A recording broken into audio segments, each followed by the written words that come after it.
అందరికీ నమస్కారం. నేను మీ ప్రసాద్. ఈరోజైతే మనం చెప్పుకోబోతుంది ఎవరి గురించి అంటే మాత్రం గాన గంధర్వుడు అంటారనమాట. అలాగే ఎక్కడైనా కానీ సింగర్స్కి మ్యూజిక్ డైరెక్టర్స్ బ్రేక్ ఇస్తారంటే ఒక మంచి సాంగ్ని ఇవ్వడం కానీ అలా చేస్తూ ఉంటారు. సో ఆ మ్యూజిక్ డైరెక్టర్ ద్వారా ఆ సింగర్ హైలైట్ అవుతూ ఉంటారు. కానీ ఈయన ద్వారా ఎంతోమంది మ్యూజిక్ డైరెక్టర్స్ కూడా హైలైట్ అయ్యారనమాట.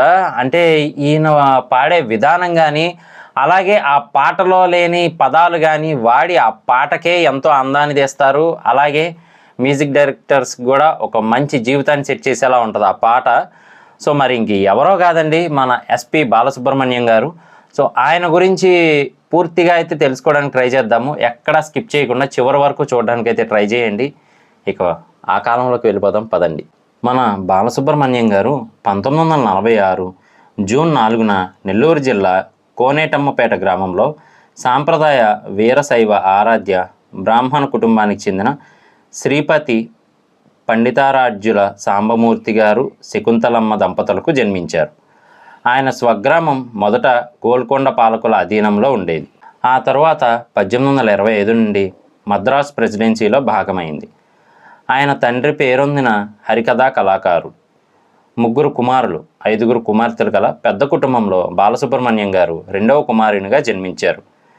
తండ్రి భక్తిరస నాటకాలు కూడా వేస్తుండేవారు. సాంబమూర్తి గారితో ఇంట్లో పండితులు, కవులు, భాషా సాహిత్యపరమైన చర్చలు జరుపుతూ ఉంటే విని బాలసుబ్రహ్మణ్యం గారికి బాల్యం నుంచే భాషపై ఆసక్తి పెరిగింది. తండ్రి హరికథా కళాకారుడు కావడంతో బాలుగారికి కూడా చిన్నప్పటి నుంచే సంగీతం మీద ఆసక్తి ఏర్పడింది. మన బాలసుబ్రహ్మణ్యం గారు 5 ఏళ్ల వయసులోనే వారి తండ్రి గారితో కలిసి భక్త రామదాసు అనే నాటకంలో కలిసి నటించారు. ప్రాథమిక విద్య అంతా కూడా నగర్లోని బాలుగారి మేనమామ గారి ఇంట్లో ఉండి మొత్తం పూర్తి చేశారు. శ్రీకాళహస్తిలోని బోర్డు పాఠశాలలో స్కూల్ ఫైనల్ చదివారు. చదువులోనే కాక ఆటల్లో కూడా మొదటివాడిగా ఉండేవారు మన బాలసుబ్రహ్మణ్యం గారు. శ్రీకాళహస్తిలో చదివేటప్పుడే జీవి సుబ్రహ్మణ్యం అనే ఉపాధ్యాయుడు చెంచులక్ష్మి సినిమాలో సుశీల పాడిన పాలకడలిపై శేషతల్పమున అనే పాటను ఆలపింపజేసి టేపు మీద రికార్డ్ చేయించారు. రాధాపతి అనే మరో ఉపాధ్యాయుడు ఈయనను ఈ ఇల్లు అమ్మబడును, ఆత్మహత్య లాంటి నాటకాల్లో నటింపజేశారు. తర్వాత తిరుపతిలోని శ్రీ వెంకటేశ్వర ఆర్ట్స్ కళాశాలలో పియూసి చదువుతుండగా మద్రాసు ఆల్ ఇండియా రేడియోలో ప్రసారమయ్యే ఒక నాటికలో స్త్రీ పాత్ర ధరించారు. అంతేగాక ఆకాశవాణి విజయవాడ కేంద్రంలో బాలుగారు స్వయంగా రాసి స్వరపరిచి పాడిన లలిత గీతానికి బహుమతి లభించింది. తిరుపతిలో పిఈసి కంప్లీట్ చేసిన తర్వాత బాలుగారు మళ్ళీ నెల్లూరు తిరిగి వెళ్ళి వాళ్ళ ఫ్రెండ్స్ అందరితో కలిసి ఆర్కెస్ట్రాను ఏర్పాటు చేసి చాలా షోస్ కూడా కండక్ట్ చేసేవారు. తరువాత అనంతపురంలో మన బాలసుబ్రహ్మణ్యం గారికి ఇంజనీరింగ్ సీటు వచ్చినప్పటికీ అక్కడ వాతావరణం అది నచ్చక మళ్ళీ తిరిగి వచ్చేశారు. మద్రాసు వెళ్ళి ఇంజనీరింగ్కి ప్రత్యామ్నాయమైన ఏఎంఐఈ కోర్సులో చేరారు. సాంబమూర్తి గారికి తన కుమారుడు ఇంజనీరింగ్ కావాలని కోరిక. తండ్రి కోరికను అనుసరించి బాలసుబ్రహ్మణ్యం గారు కూడా చదువుకునే రోజుల్లోనూ ఆ తర్వాత పాటలు పాడే రోజుల్లోనూ కొన్నాళ్ళు మంచి ఇంజనీర్ కావాలని, ప్రభుత్వ శాఖల్లో ఇంజనీర్గా పనిచేయాలని కలలు కనేవారు. ఆ కాలంలోనే వివిధ పాటల పోటీల్లో పాల్గొని బహుమతులు గెలుచుకున్నారు. మరి మన బాలుగారు సింగర్ అవ్వాలి, సంగీతం మీద చాలా ఆసక్తి ఉంది అని తెలిసిందే కదా. సో మరి ఆయన అసలు ఎలా స్టార్ట్ చేశారు ఆయన జర్నీని అనేది కూడా తెలుసుకోవాలి కదా. పదండి తెలుసుకుందాం. 1964లో Madras social and cultural club నిర్వహించిన లలిత సంగీత పోటీల్లో బాలుగారికి ప్రథమ బహుమతి లభించింది. ఆ పోటీకి సంగీత దర్శకులు సుసర్ల దక్షిణామూర్తి గారు, పెండ్యాల నాగేశ్వరరావు గారు, ఘంటసాల వెంకటేశ్వరరావు గారు న్యాయ నిర్ణేతలు. అదే పోటీలో ఎస్పి కోదండపాణి గారు బాలుగారి ప్రతిభను గమనించారు.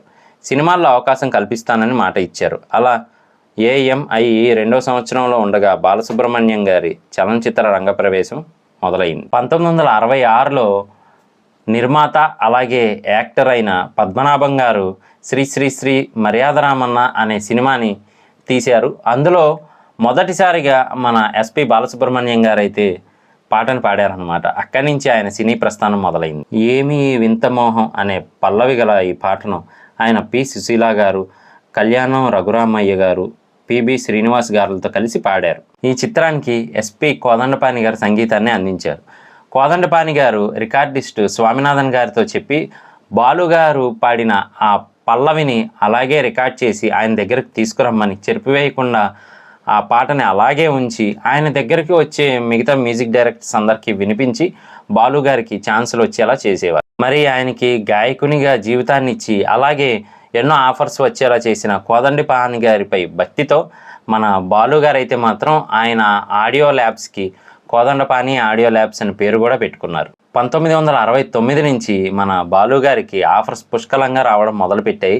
అలాగే ఆయన పాడిన పాటలు కానీ పాడే విధానం కానీ ఆయన వాయిస్ కానీ ఆనాటి యువతను ఎంతో ఆకర్షించాయి, అలాగే ఆకట్టుకున్నాయి.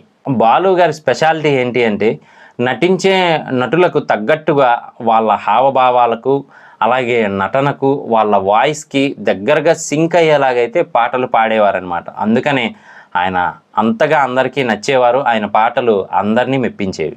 అంతేకాకుండా అమర గాయకుడు ఘంటసాల గారి తరువాత తెలుగు సినీ పాటకు సిసలైన వారసునిగా నిలిచారు మన బాలుగారు. పదాల మాధుర్యాన్ని గమనించి ఆయన చేసే ఉచ్చారణ, ఆయన పాడిన పాట పండిత పామరులకు చేరింది. శంకరాభరణం, సాగర సంగమం లాంటి తెలుగు చిత్రాలే కాకుండా ఏక్ దుజే కేలియే లాంటి హిందీ చిత్రాల్లోనూ ఆయన పాడిన పాటలు యావత్ దేశాన్నే ఉర్రూతలూగించాయి. 40 ఏళ్ల సినీ ప్రస్థానంలో 40,000 పాటలు 11 భాషల్లో పాడి 40 సినిమాలకు సంగీత దర్శకత్వం వహించి ప్రపంచంలోనే ఒక అరుదైన రికార్డు సృష్టించారు మన బాలుగారు. తెలుగు, తమిళమే కాకుండా కన్నడంలో కూడా ఆయన పాడిన పాటలకు జాతీయ పురస్కారాలు లభించాయి. గాయకుడిగానే కాకుండా గాత్రదాన కళాకారుడిగాను, అంటే బ్యాక్గ్రౌండ్ వాయిస్ ఇవ్వడం గాను, అలాగే నటునిగాను, సంగీత దర్శకునిగాను ఆయా విభాగాల్లో ఆంధ్రప్రదేశ్ ప్రభుత్వ నంది పురస్కారాన్ని 29 సార్లు అందుకున్న బహుముఖ ప్రజ్ఞాశాలి ఈ గాన గంధర్వుడు మన బాలసుబ్రహ్మణ్యం గారు. మన బాలసుబ్రహ్మణ్యం గారికి వృత్తి పట్ల ఎంత అంకితభావం ఉందో తెలియడానికి ఒక ఉదాహరణ ఏంటంటే 1989లో వచ్చిన కమల్ హాసన్ గారి చిత్రం ఇంద్రుడు చంద్రుడిలో డ్యూయల్ రోల్స్లో ఒక పాత్ర జీకే రాయుడు గారు మాట్లాడే యాసకి తగ్గట్టుగా వచ్చిన ఫుడ్డు వెచ్చని బెడ్డు సిద్ధంరా ఫ్రెండు అనే పాట పాడి గొంతులో చిన్న గొల్ల వచ్చి పాడడానికి ఇబ్బంది పడి తర్వాత శస్త్రచికిత్స చేయించుకున్నారు. ఈ విషయాన్ని బాలుగారే స్వయంగా ఎన్నో ఇంటర్వ్యూల్లో చెప్పారు. 2016 నవంబర్లో గోవాలో జరిగిన 47వ అంతర్జాతీయ చలనచిత్రోత్సవాల్లో ఆయన శతవసంత భారతీయ చలనచిత్ర మూర్తిత్వ పురస్కారాన్ని అందుకున్నారు. బాలసుబ్రహ్మణ్యం గారు 1969లో వచ్చిన పెళ్ళంటే నూరేళ్ల పంట అనే చిత్రంలో మొదటిసారిగా నటునిగా కనిపించారు. 1990లో తమిళంలో వచ్చిన కేలడి కర్మణి అనే చిత్రంలో కథానాయకుడిగా కనిపించారు. ఇందులో రాధికా గారు కథానాయిక. ఈ సినిమా తెలుగులో ఓ పాపా లాలి అనే పేరుతో అనువాదమైంది. ఇంకా ప్రేమ, దోషి, ప్రేమికుడు, పవిత్ర బంధం, ఆరో ప్రాణం, రక్షకుడు, దీర్ఘ సుమంగళి భవ వంటి సినిమాల్లో ప్రధాన పాత్ర కలిగిన సహాయ పాత్రలు నటించారు. 2012లో తనికెళ్ళ భరణి గారి దర్శకత్వంలో వచ్చిన మిథునం సినిమాలో కథానాయకునిగా, 2015లో 3 ముక్కల్లో చెప్పాలంటే సినిమాల్లో కనిపించారు. ఇందులో లక్ష్మి గారు కథానాయికగా నటించారు. ఈ సినిమాకు ఉత్తమ చిత్రాల విభాగంలో 3వ బహుమతిగా నంది ప్రత్యేక పురస్కారం లభించింది. మన బాలు గారి వాయిస్ తెలిసిందే కదా, ఎవరికైనా యాప్ట్ అయ్యేలా ఏ డైలాగ్ అయినా చెప్పగలరు. సో అందుకని డబ్బింగ్ కళాకారునిగా కూడా ఆయన చేశారనమాట. సో మరి ఆ మూవీస్ ఏంటి అని తెలుసుకోవాలి కదండి, పదండి వెళ్దాం. కె బాలచందర్ గారి దర్శకత్వంలో వచ్చిన తమిళ అనువాద చిత్రం మన్మథ లీలలతో సంగీత దర్శకుడు కె చక్రవర్తి గారి ప్రోద్బలంతో అనుకోకుండా డబ్బింగ్ ఆర్టిస్ట్గా మారారు మన బాలు గారు. అందులో కమల్ హాసన్ గారికి చక్రవర్తి గారు డబ్బింగ్ చెప్తే కమల్ హాసన్ గారు ఆఫీస్లో పనిచేసే ఒక క్యారెక్టర్ తెలుగులో డబ్బింగ్ చెప్పారు. ఆ తర్వాత ఆయన కమల్ హాసన్ గారు, రజనీకాంత్ గారు, సల్మాన్ ఖాన్ గారు, భాగ్యరాజ్ గారు, మోహన్ గారు, విష్ణువర్ధన్ గారు, జమినీ గణేశన్ గారు, గిరీష్ కర్నాడ్ గారు, అర్జున్ గారు, కార్తీక్ నగేష్ గారు, రఘువరన్ గారు లాంటి వారికి పలు భాషల్లో గాత్రదానం చేశారు. పసివాడి ప్రాణం అనే సినిమాకి రఘువరన్ గారికి డబ్బింగ్ చెప్పింది మన బాలుగారే అనమాట. అలాగే ఆయన వాయిస్ కూడా ఆ సినిమాకే హైలైట్గా నిలిచింది. మన లోకనాయకుడు కమల్ హాసన్ గారు ఉన్నారు కదా, ఆయన సినిమాస్ అన్నిటికీ తెలుగులో డబ్బింగ్ అంటే తమిళ్లో ఒరిజినల్గా వస్తాయి. తెలుగు ఏవైతే డబ్బింగ్ చేయాల్సి వస్తుందో ఆ కమల్ హాసన్ గారి ప్రతి మూవీకి కమల్ హాసన్ గారి వాయిస్ బదులు ఈయన వాయిసే డబ్బింగ్ అనమాట తెలుగులో వచ్చేది. మనకి 2010లో కమల్ హాసన్ గారు 10 పాత్రలో నటించిన దశావతారం అనే మూవీ రిలీజ్ అయింది కదా, అందులో 10 క్యారెక్టర్లు మన కమల్ హాసన్ గారు చేస్తే 7 క్యారెక్టర్లకి డిఫరెంట్గా డబ్బింగ్ చెప్పింది అయితే మాత్రం మన బాలసుబ్రహ్మణ్యం గారు అనమాట. 7 క్యారెక్టర్లు డిఫరెంట్ 7 వాయిస్లు అయితే ఇచ్చారు ఆయన. నిజంగా హ్యాట్స్ ఆఫ్ అని చెప్పొచ్చు. అలాగే అన్నమయ్య చిత్రంలో సుమన్ గారు పోషించిన వెంకటేశ్వర స్వామి పాత్రకు సాయి మహిమ చిత్రంలో బాలు గారు డబ్బింగ్ చెప్పారు. ఈ 2 చిత్రాలకు ఆయన ఉత్తమ డబ్బింగ్ కళాకారుడిగా నంది పురస్కారాన్ని అందుకున్నారు. అటెన్ బరో దర్శకత్వంలో వచ్చిన గాంధీ చిత్రంలో గాంధీ పాత్రధారి అయిన బెన్ కింగ్స్లేకు తెలుగులో బాలుగారే డబ్బింగ్ చెప్పారు. మన బాలు గారు టీవీ కార్యక్రమాల్లో కూడా పాల్గొన్నారు. ఈటీవీలో పాడుతా తీయగా అనే కార్యక్రమంతో బాలసుబ్రహ్మణ్యం గారు బుల్లితెర ప్రవేశం కూడా చేశారు.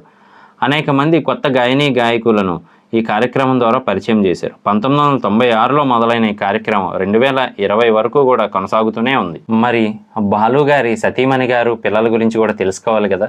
సో రండి వెళ్ళి తెలుసుకుందాం. మన బాలసుబ్రహ్మణ్యం గారికి సావిత్రి గారితో వివాహం జరిగింది.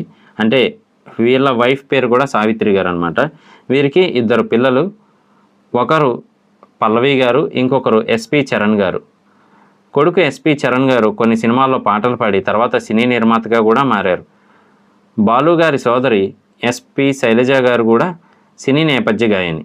అన్నయ్యతో కలిసి ఈమె పలు పాటల్లో పాటలు పాడారు.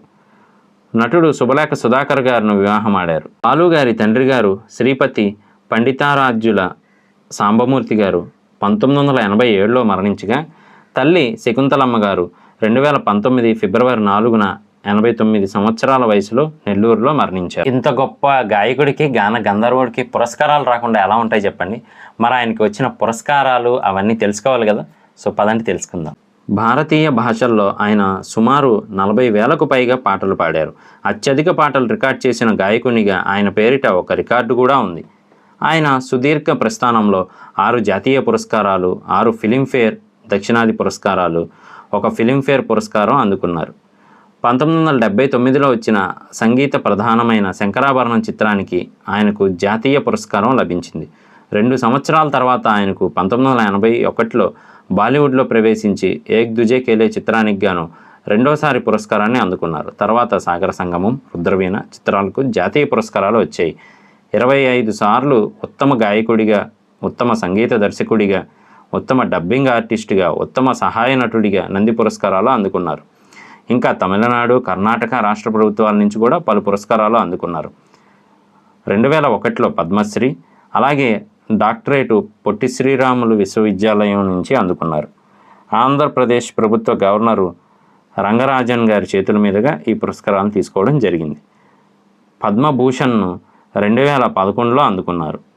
శతవసంత భారతీయ చలనచిత్ర మూర్తిత్వ పురస్కారం కేంద్ర సమాచార ప్రసార శాఖ మంత్రివర్యులు వెంకయ్యనాయుడు గారి చేతుల మీదుగా అందుకున్నారు. 2006లో సైమా లైఫ్ టైమ్ అచీవ్మెంట్ అవార్డును అందుకున్నారు.